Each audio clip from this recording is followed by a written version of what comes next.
Hello friends, welcome to Edusign teach classes. तो आज हम अपना सेकंड चैप्टर देखते हैं फ्रेंड, जो कि हेरिडिटी एंड एनवायरनमेंट है। ठीक है फ्रेंड, आइए फ्रेंड देखते हैं अपना सेकंड चैप्टर। तो मीनिंग ऑफ हेरिडिटी को जानते हैं पहले यहाँ फ्रेंड्स कि अनुवांशिकता का अर्थ क्या है। तो प्रत्येक व्यक्ति का व्यवहार और व्यक्तित्व का एक दूसरे से भिन्न होता है। हम इस भिन्नता का वर्गीकरण अनुवांशिकता और वातावरण के आधार पर करते हैं। ठीक है फ्रेंड, आनुवंशिकता एवं वातावरण किसी भी व्यक्ति के व्यक्तित्व, विकास एवं उसकी अन्य विशेषताओं महत्वपूर्ण भूमिका निभाते हैं, क्योंकि उसको उसमें क्या है, व्यक्तित्व में क्या है, विकास के मतलब कि व्यक्तित्व के विकास में उसकी मतलब कि महत्वपूर्ण भूमिका निभाते हैं। कौन महत्वपूर्ण भूमिका निभाते हैं? हेरिडिटी और एनवायरनमेंट। ठीक है फ्रेंड्स, कोई भी व्यक्ति बिना आनुवंशिकता और जीन के पैदा नहीं हो सकता। ठीक है, और पर्यावरण के बिना विकसित नहीं हो सकता है। ठीक है फ्रेंड्स, तो ये हमारे लिए हेरिडिटी और एनवायरनमेंट बहुत नेसेसरी है किसी भी इंसान के डेवलपमेंट में और ग्रोथ में। ठीक है फ्रेंड्स, एक व्यक्ति की आनुवंशिकता गर्भधान के क्षण से ही मौजूद होती है, और कुछ वातावरणीय परिस्थितियां भी उसे इसी अवस्था से प्रभावित करने लगती हैं। ठीक है फ्रेंड्स, अब आइए देख लेते हैं कि हमने यहाँ पर तो अर्थ जान लिया कि हेरिडिटी है क्या। अब आइए लॉ ऑफ हेरिडिटी यानी अनुवांशिकता का नियम जान लेते हैं कि अनुवांशिकता का नियम क्या कहता है। तो पहला अनुवांशिकता के नियम में हम पहला नियम देखते हैं, समानता का नियम, जिसे हम द लॉ ऑफ रिजेम्बलेंस भी कहते हैं। इससे तात्पर्य है कि जैसे माता और पिता होते हैं वैसे ही उनकी संतान होती है। ये लॉ हमें ये कहता है कि जैसे हमारे माता पिता होंगे वैसे ही उनकी संतान होगी। ठीक है, इस प्रकार से यदि माता पिता बुद्धिमान हैं तो बच्चे भी बुद्धिमान ही होंगे। यदि माता-पिता में से कोई का कद छोटा है तो तो संतान भी कद में छोटी ही पाई जाएगी। ये नियम ये कहता है। ठीक है? यदि माता-पिता या पिता में से कोई रंग में सांवला है तो बच्चे में भी वैसे ही होंगे। यदि माता या पिता में किसी को मधुमेह या कि कोई दूसरा रोग है तो इसकी संभावना है कि संतान में भी वो रोग पाया जाएगा, जो कि द लॉ ऑफ रिसेम्बलेंस ये हमें कहता है कि समानता के नियम में ये होता है। ठीक है फ्रेंड, अब देख लेते हैं कि जो लॉ ऑफ हेरिडिटी है उसका सेकंड नियम देख लेते हैं, जिसको हम लॉ ऑफ वेरिएशन कहते हैं। तो लॉ ऑफ वेरिएशन में क्या होता है, जिसे हम भिन्नता का नियम कहते हैं। इस नियम से तात्पर्य यह है कि माता पिता का रंग, रूप, कद काठी जो भी है, संतान उनके समान नहीं होती है। ठीक है, आपने देखा भी होगा कि कोई ज़रूरी नहीं है कि माता-पिता बहुत पढ़े लिखे हैं या बहुत बुद्धिमान है तो उनका बच्चा भी मतलब मंदबुद्धि का होता है। आपने कभी नहीं देखा होगा कि किसी आपने न्यूज़ में भी अक्सर देखा होगा या ऐसे भी खबरें आपने सुना भी होगा, ऐसे भी आप व्यवहारिक जीवन में भी देखे होंगे कि जिनके माता-पिता ज़्यादा पढ़े लिखे नहीं हैं या मंदबुद्धि के हैं, मतलब मंदबुद्धि हम नेसेसरी कहने का मतलब है कि यहाँ पर कि मंदबुद्धि सेंस ऑफ कहने का मतलब है यहाँ फ्रेंड्स कि मतलब कि ज़्यादा लिटरेट पर्सन नहीं है, लेकिन उनके बच्चे जो उनकी संतान हुई है वो काफ़ी लिटरेट पर्सन हुई, काफ़ी अच्छी एजुकेटेड हुई, काफ़ी अच्छा उनके अंदर मतलब कि जो आईक्यू लेवल है, बुद्धि का लेवल है, वो मतलब तीक्ष्ण बुद्धि के संतान पैदा हुई। तो ये नियम ये कहता है कि लॉ ऑफ वेरिएशन यानी कि भिन्नता का नियम है। इसमें ये ज़रूरी नहीं, जैसे कि ऊपर ऑफ द लॉ ऑफ रिज़ेम्बलेंस में बताया गया है कि जैसे माता-पिता होंगे वैसे बच्चे होंगे। लेकिन इस नियम में ये नहीं बताया जा रहा है कि कोई ज़रूरी नहीं कि माता-पिता का रंग, रूप या बुद्धिमान है या नहीं है, या रंग रूप ऐसा है या कद-काठी ऐसा है तो उनकी संतान वैसे ही होगी। इस नियम में यही बताया जा रहा है कि कोई ज़रूरी नहीं कि संतान उनके समान ही होती है। हालाँकि कुछ समानताएँ होंगी, मगर उनको जान पाना मुश्किल होगा। ये नियम ये कहता है। ठीक है? संतान अपने माता-पिता से भिन्न होगी, मगर फिर भी ये वंशानुक्रम से प्रभावित माने जाएँगे। ठीक है फ्रेंड? लेकिन उनके ऊपर क्या होगा? वंशानुक्रम का प्रभाव होगा ही होगा। ये नियम ये भी बोलता है फ्रेंड। तो इस नियम द्वारा यह पता लगा कि पहला और दूसरा नियम दोनों एक दूसरे के विरोधी हैं। ठीक है? अब आइए देख लेते हैं तीसरा नियम क्या कहता है कि लॉ ऑफ हेरिडिटी का तीसरा नियम क्या कहता है, जिसको हम लॉ ऑफ एग्रेंसन कहते हैं, यानी प्रत्यागमन का नियम कहते हैं। इस सिद्धांत का प्रतिपादन तो सोरेनसन ने किया था। किसने किया था? सोरेनसन ने किया था। ठीक है फ्रेंड। मगर इस सिद्धांत को बाद में किसने? मेडल ने अपना लिया था। ठीक है। सोरेनसन ने इसके लिए कहा कि तीव्र बुद्धि वाले माता पिता के बच्चे की बुद्धि कम तीव्र हो सकती है। यानी कि उन्होंने भी यही चीज कहा जो ऊपर बोला गया है कि इसमें संभावना कम हो सकती है, लेकिन इन्होंने भी यही चीज कहा कि कोई जरूरी नहीं कि माता पिता की मतलब कि तीव्र बुद्धि वाले माता पिता हैं तो उनके बच्चे की भी बुद्धि तीव्र ही हो, कोई जरूरी नहीं है, ये नहीं, इन्होंने भी यही चीज माना। ठीक है। और प्रतिभाशाली माता पिता के बच्चे कम प्रतिभाशाली हो सकते हैं। ठीक है। अतः यही प्रवृत्ति प्रत्यागमन कहलाती है। ये प्रवृत्ति क्या कहलाती है? हमें प्रत्यागमन कहलाती है। ठीक है। अब आइए जान लेते हैं कि पर्यावरण का अर्थ यानी मीनिंग ऑफ एनवायरनमेंट।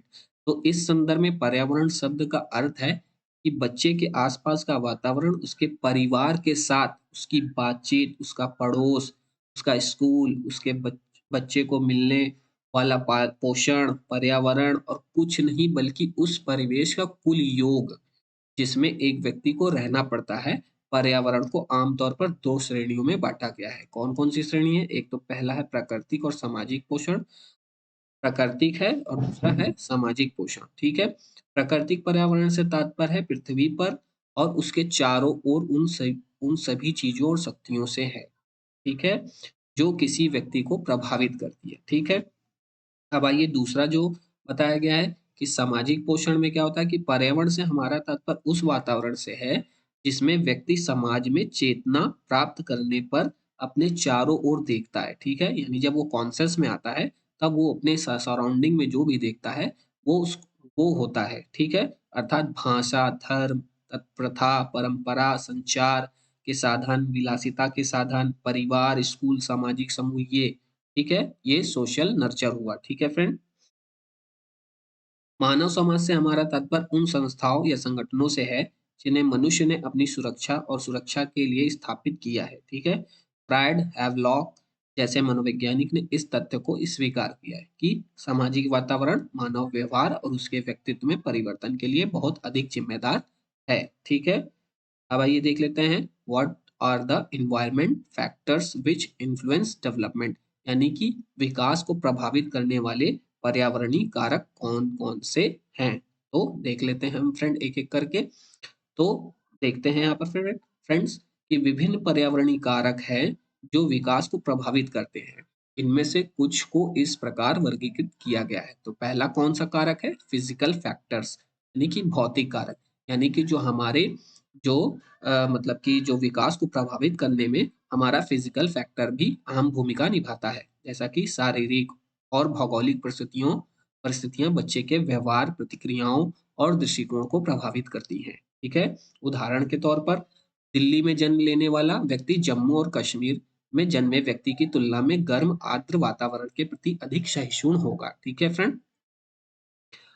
दूसरा फैक्टर्स है हमारा फैमिली। फैमिली में क्या है? परिवार, यानी कि बच्चे के विकास में परिवार एक महत्वपूर्ण भूमिका निभाता है क्योंकि बच्चे की पहली बातचीत उसके परिवार के साथ ही होती है।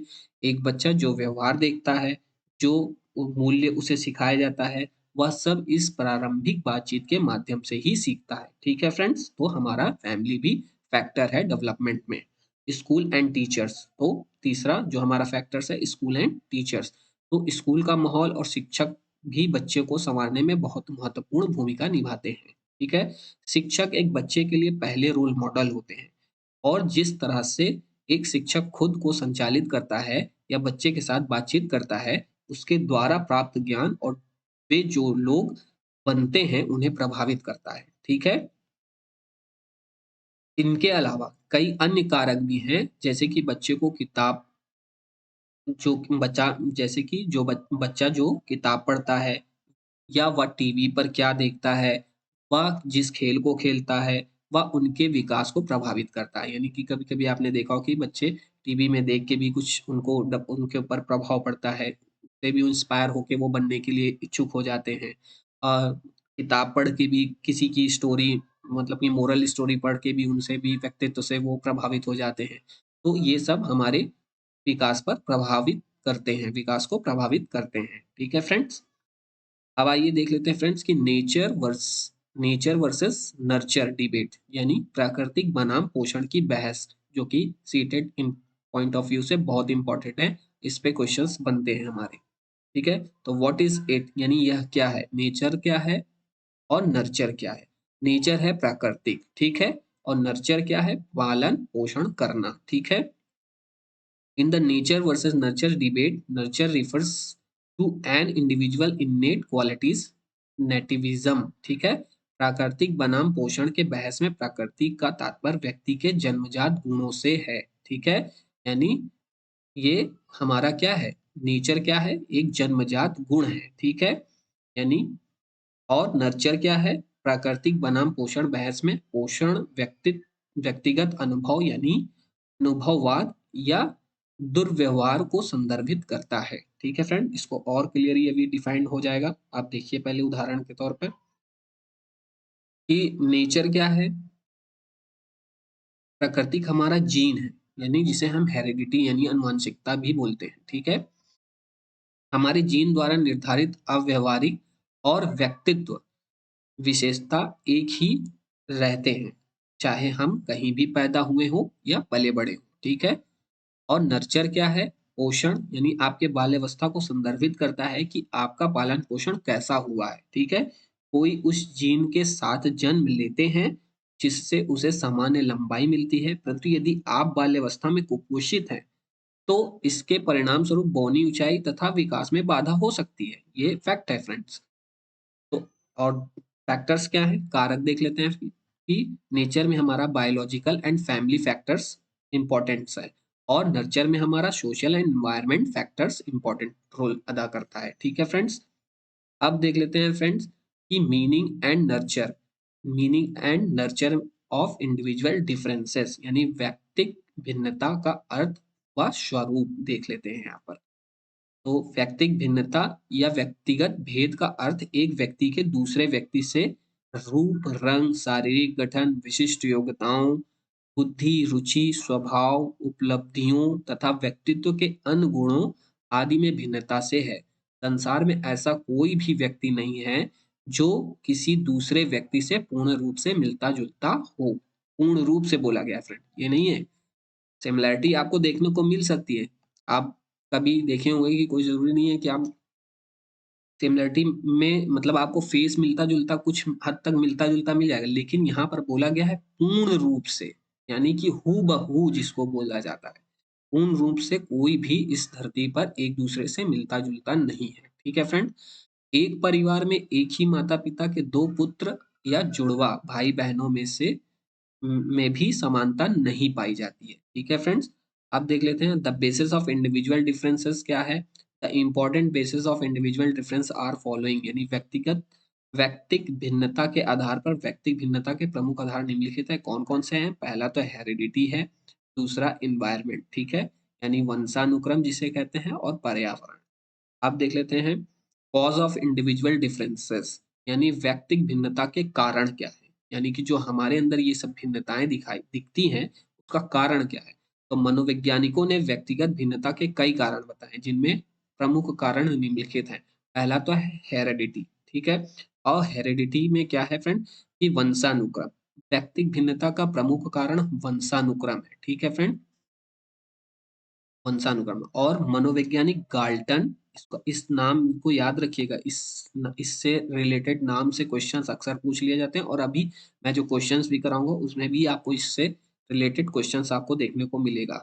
गाल्टन, पियर्सन, टर्मन और मैकडूगल महोदय तथा बिने महोदय आदि ने अपने प्रयोग से सिद्ध कर दिया है कि व्यक्तियों के शारीरिक, मानसिक और चारित्रिक विशेषताओं का प्रमुख कारण कौन है, वंशानुक्रम है। ठीक है, अब आइए जो दूसरा है इंडिविजुअल, जो मतलब कि इंडिविजुअल डिफरेंसेस में जो दूसरा है जो रोल अदा करता है वो कौन है, इन्वायरमेंट। इन्वायरमेंट में क्या है, environment is the second cause of individual difference, यानी कि जो हमारा क्या है, ये सेकंड कॉज है, सेकंड का कारण है जो हमारे इंडिविजुअल डिफरेंस में दूसरा जो भूमिका अदा करता है, environment. Under the environment man is affected by the environment of family, social, geographical, यानी कि हमारा परिवार परिवार सोशल समाज और ज्योग्राफिकल यानी भौगोलिक और सांस्कृतिक वातावरण का प्रभाव व्यक्ति पर पड़ता है। ठीक है फ्रेंड्स। तो अब दूसरा जो कॉज है, दूसरा कारण हमारा एज एंड इंटेलिजेंस में क्या होता है कि बालक का शारीरिक विकास, मानसिक विकास, संवेगात्मक विकास उसकी आयु के अनुसार होता है। ठीक है फ्रेंड्स। फिर हमारा हेल्थ भी कॉज है इंडिविजुअल डिफरेंस में। हेल्थ में क्या है कि शारीरिक मतलब कि स्वास्थ्य के कारण भी व्यक्ति में भिन्नता पाई जाती है। कुछ लोग स्वस्थ हष्ट पुष्ट, कुछ साधारण होते हैं, कुछ दुर्बल होते हैं। ठीक है। तो इस तरह से हमारा हेल्थ भी कॉज है हमारे इंडिविजुअल डिफरेंसेस में। और एजुकेशन एंड इकोनॉमिकल जो है वो भी कंडीशन भी हमारे ऊपर इंडिविजुअल डिफरेंस का कारण है। यानी कि शिक्षा एवं मतलब कि आर्थिक दशा, शिक्षा द्वारा व्यक्ति का क्या होता है, सर्वगुण विकास होता है और वह शिष्ट, गंभीर और विचारशील बनता है। लेकिन शिक्षा ही उसे अशिक्षित और अशिष्ट व्यक्ति से भिन्न बना सकती है। परिवार की आर्थिक स्थिति भी शारीरिक, शैक्षिक, भावात्मक तथा सामाजिक विकास को प्रभावित करती है। ठीक है। और सेक्स डिफरेंस भी हमारे इंडिविजुअल डिफरेंस पर बहुत अहम भूमिका निभाता है। कैसे अहम भूमिका निभाता है कि बालक बालिकाओं के शारीरिक विकास, मानसिक तथा सांवेगिक विकास में अंतर होता है। आपने देखा भी होगा कि बालिकाओं का विकास शारीरिक दृष्टि से बालक से पहले होता है और इस प्रकार से विकास के भेद के कारण मानसिक विकास में भी अंतर होता है। और दोनों के स्वभाव तथा व्यक्तित्व के अन्य गुणों में भी समानता दिखाई देती है। उदाहरण के तौर पे बालक का स्वभाव कठोर होता है, साहसी, परिश्रमी और क्या होता है, तथा बालिकाओं का कैसा स्वभाव होता है, कोमल होता है, दयालु होता है, लज्जाशील होता है, शांति प्रिय होता है। तो इस तरह से हमारे अंदर इंडिविजुअल डिफरेंसेस का जो जो कॉजेज हैं, ये सब सारे जो कॉज हैं वो हमारे ऊपर इफेक्ट डालते हैं। ठीक है फ्रेंड्स। अब आइए देख लेते हैं इनसे रिलेटेड क्वेश्चंस को फ्रेंड्स, जो हमने अभी ये चैप्टर पढ़ा है। इन चैप्टर से हम कुछ मोस्ट इम्पॉर्टेंट क्वेश्चंस देख लेते हैं जो सीटेट में पूछने की संभावना रहती है। ठीक है friends. Heredity is a consider as a social structure, यानी अनुवांशिकता को सामाजिक संरचना माना जाता है किसके द्वारा, तो प्राइमरी यानी प्राथमिक माना जाता है, या सेकेंडरी यानी गौण माना जाता है, या डायनेमिक यानी गत्यात्मक माना जाता है, या स्टैटिक यानी स्थिर माना जाता है। तो हमारा स्थिर माना जाता है। ठीक है friend. Human personality is the result of Manav, sorry friend, is the result of यानी मानव व्यक्तित्व का परिणाम है अपब्रिंगिंग एंड एजुकेशन यानी पालन पोषण और शिक्षा का। फिर है दूसरा interaction between heredity and environment यानी आनुवंशिकता और वातावरण की अंतःक्रिया का।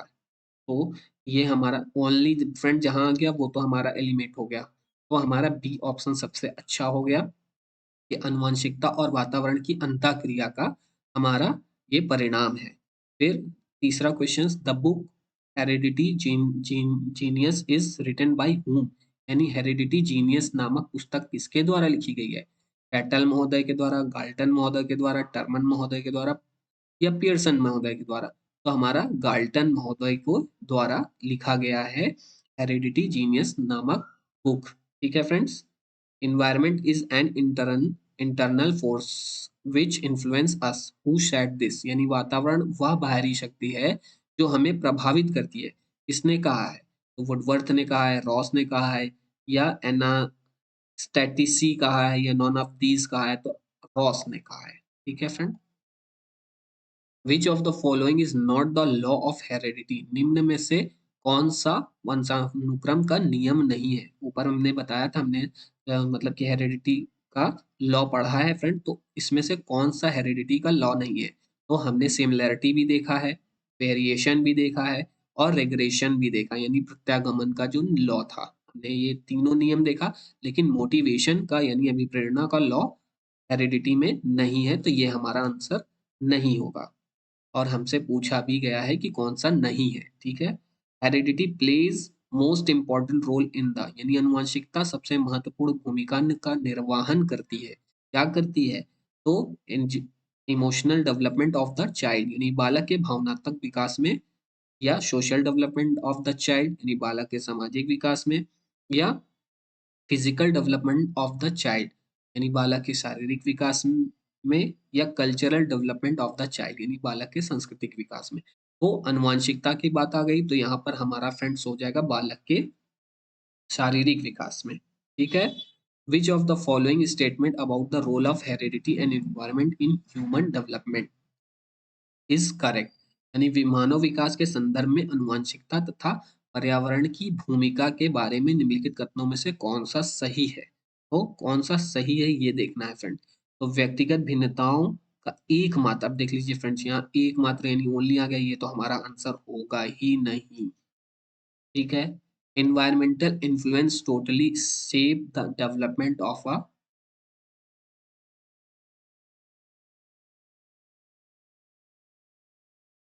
ह्यूमन, यानी परिवेशीय प्रभाव पूर्ण रूप से एक व्यक्ति के विकास को निर्धारित करते हैं।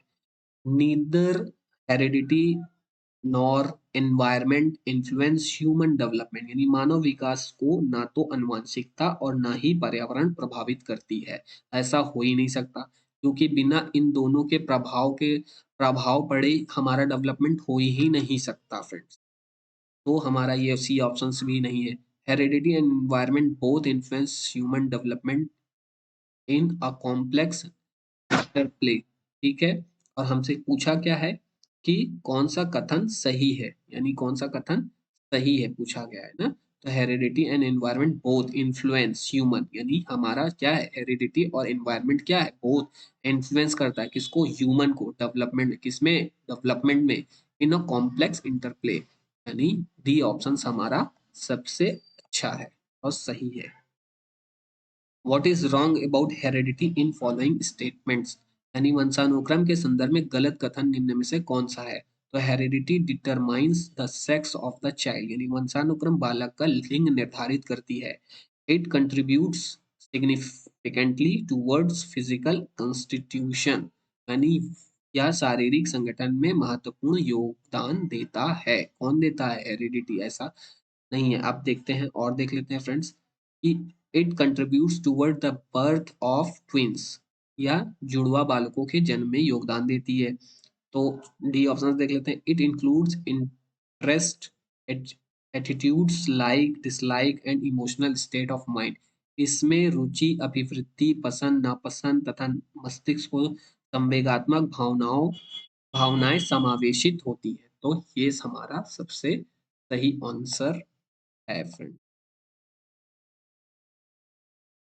अब देख लेते हैं उस सिद्धांतकार का नाम बताइए जिन्होंने कहा कि मानव विकास को अनुवांशिकता को अनुवांशिक को प्रभावित करती है। तो कौन है, पियर्सन है, गाल्टन है, वॉटसन है, या डार्विन है। तो गाल्टन महोदय है। ठीक है फ्रेंड।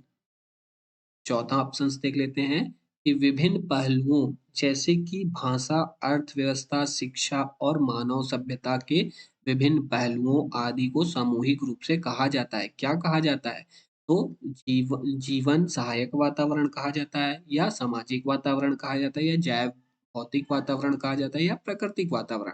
तो हमारा बायोफिजिकल एनवायरनमेंट कहा जाता है, जिसे हम जैव भौतिक वातावरण कहते हैं। तो फ्रेंड्स आज हमारा सेकंड चैप्टर भी एंड हो गया है और उससे रिलेटेड हमने क्वेश्चंस भी सॉल्व कर लिए हैं। तो आपको क्लास अगर पसंद आई हो तो तो चैनल को सब्सक्राइब कीजिए और अपना फीडबैक हमें कमेंट्स बॉक्स में जरूर दिया करिए। और हाँ, नीतू मैम की क्लासेस ग्रामर की स्टार्ट हो गई है, प्लेलिस्ट में उनकी ग्रामर की आप एडवांस रूल से उन्होंने स्टार्ट किया है फ्रेंड्स, जो कि आपको, और बेसिक रूल उन्होंने नाउन का पहले बता चुका है, उनकी पहले की वीडियो प्लेलिस्ट में पढ़िए आप, बेसिक नियम भी, रूल्स भी देख लीजिए उनका। और आपसे वो कंटिन्यू क्लास लेंगे फ्रेंड्स, तो उनकी भी क्लास को आप देखिए, व्यू करिए। आपको ग्रामर भी वो फ्री में ही प्रोवाइड कर रही हैं। और उनका नोट्स अगर आपको लेना होगा तो अबाउट सेक्शन में यूट्यूब के लिंक है टेलीग्राम का, तो आप उस टेलीग्राम ग्रुप से जुड़ के हमसे वहां पर संपर्क कर सकते हैं अगर आपको नोट्स चाहिए तो। ठीक है फ्रेंड्स। तो आज की क्लास में बस इतना ही। अगर आपको क्लास पसंद आई हो तो चैनल को सब्सक्राइब, शेयर, लाइक जरूर कीजिए, और इससे हमें मोटिवेशन मिल सके। Thank you.